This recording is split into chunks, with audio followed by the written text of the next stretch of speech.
Guys, if you're a doctor and I should be worried, let me know. If not, we're fine. Let's move on. Speaking of looking jaundiced, looking like he's near the edge of death, I told you my Snaps reaction show.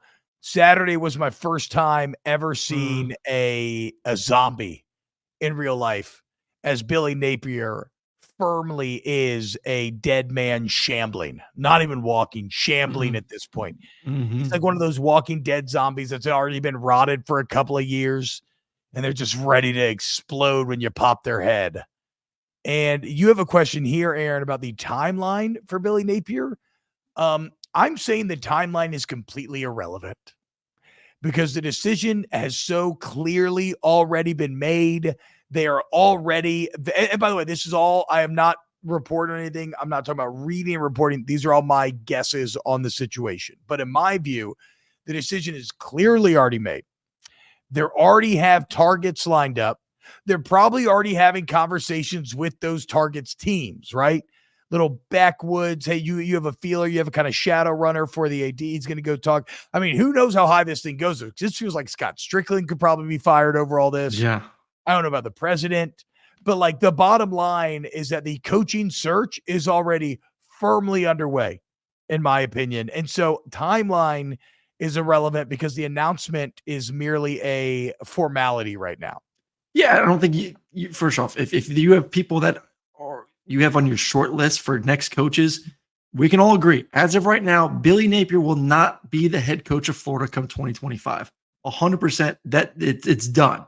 Now it's just a matter of when the announcement is going to be made and when is he going to be like, oh, is it going to be this week? Is it going to be middle of the season? Is it going to be end of the season? Like but doesn't mean you cannot be having the conversations behind the scenes of, feeling out the waters. Is it going to be Lane? Is it going to be, I don't know who else. I've heard Urban thrown around from some people, which I don't know if you want to bring Urban back to Florida, especially with what he's done previously and some of the negativity off the field. But yeah, I don't think there's a rush. It's an insecure spot for Florida. I think for anything, it's for fans more than anything, because I think every game going forward that is in the swamp, you're going to get the same feel that we just had of it's going to feel like a Philadelphia Eagles football game. They're going to be booing Florida, your team, the entire time because Billy Napier is on the sidelines. So if you're okay as an athletic program and an AD of being on the field during every Florida game in your home stadium, getting booed by your fans for the rest of the season until you make the change, then there is no rush. And they're going to continue to play two quarterbacks. A quarterback rotation when you're bad.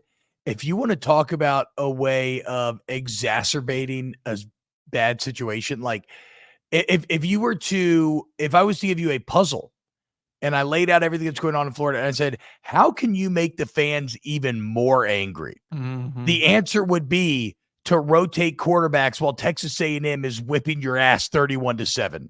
Yeah. And one of the quarterbacks is somebody who's played college football forever, is completely figured out and is like, okay, good, whatever you want to say, but kind of boring. And the other one's a 5-star, like super high potential guy. Mm-hmm. Absolute disaster in the swamp. Mm-hmm. So Velociraptor, talking about Lane Kiffin, said, why would he ever leave Ole Miss? He's proven he can get top talent for the portal there. Now it's up to him to make it happen. I mean, I agree. And why would you leave Ole Miss right now when you already would have made a 12-team playoff 2 of the last 3 years and looking like you could make it again this year? But the larger question here is, how attractive of a job is Florida at this point? I still believe Florida's an attractive job. I think Florida has done a good job over the past couple of years. They've built a new facility. You're in Florida. So I know everyone dives into Florida. I know now Miami's rolling, so Miami's going to get recruits. Florida State's going to get recruits. You got to deal with, Georgia and Ohio State and everyone else going into Florida. But like, you're still in that state. You're a big brand. You've had success for the past couple of decades. You can get recruits. You have the resources. It is a good job. Like, I think it's a really good job. I don't know. I'm confused why people say like, oh, it's not a good job. It's not a good job. Like, no, being the head coach of Florida, you have everything you possibly need, including money, to go out there and win. There's nothing that they're void of. And you have recent national championships. So, now, not in its most modern of eras, but even under Dan Mullen, you were recently playing in very big games. I think it's, and I'll get to super chat in a second, but I think the problem is it's a really insecure, like when people say good job, obviously Florida's a good job, but what does that mean? Who are you going to get?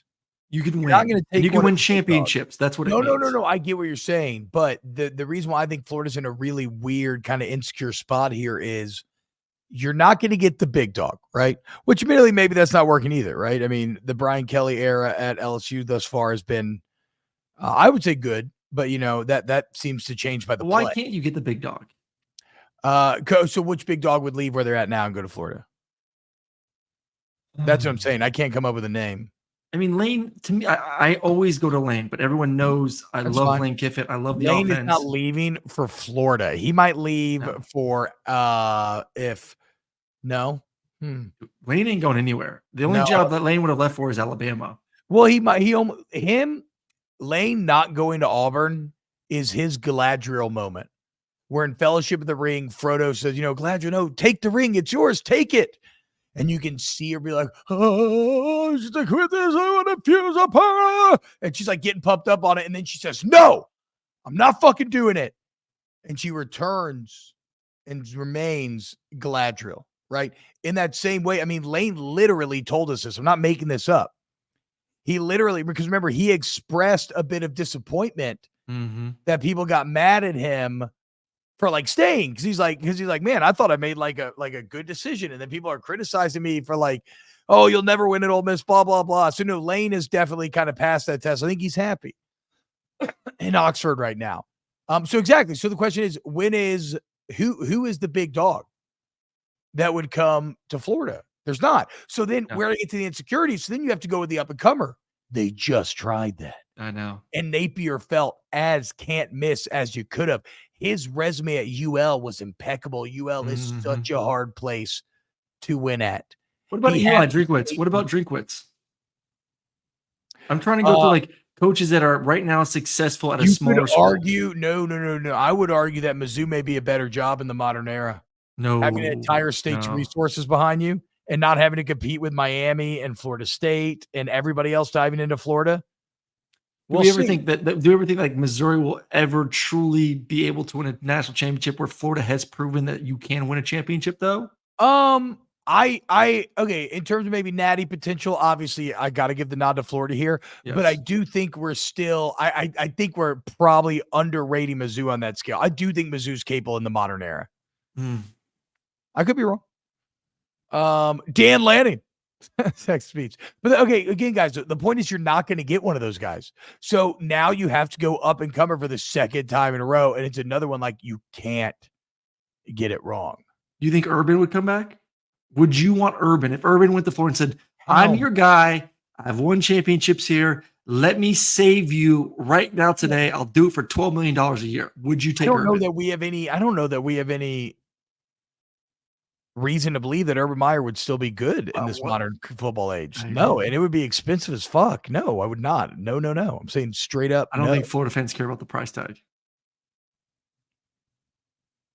I do not want to pay $10 million a year to Urban. I don't care how down bad you are, Florida. If you are a Florida Gator fan and you're saying you want to pay $10 million a year to Urban, you're down worse than I am on Twitter. Okay.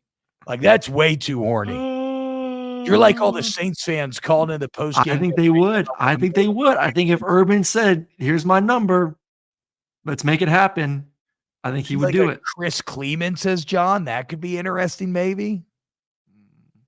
I think to me, like go after Drink. Drink would be a guy. I saw someone say Gus at USC. I don't think so. I don't think Gus. I thought about that too. UCF would have to really do something. They'd have to really do something. What about? This is a name that I brought up in the preseason because obviously this whole Billy Napier thing didn't just start today or yesterday. This has started the entire offseason. But if he doesn't have success, he's gone after the season. If Dion gets to 7 wins, if Prime gets to 7 wins, I say you go full toxic relationship here, and I don't even need Dion to win. I'm going to convince myself that it was Colorado fucking him, and it wasn't him. Okay. And I'll just give myself over to the Prime hype train. Probably an awful decision. But, like, do you see a good decision?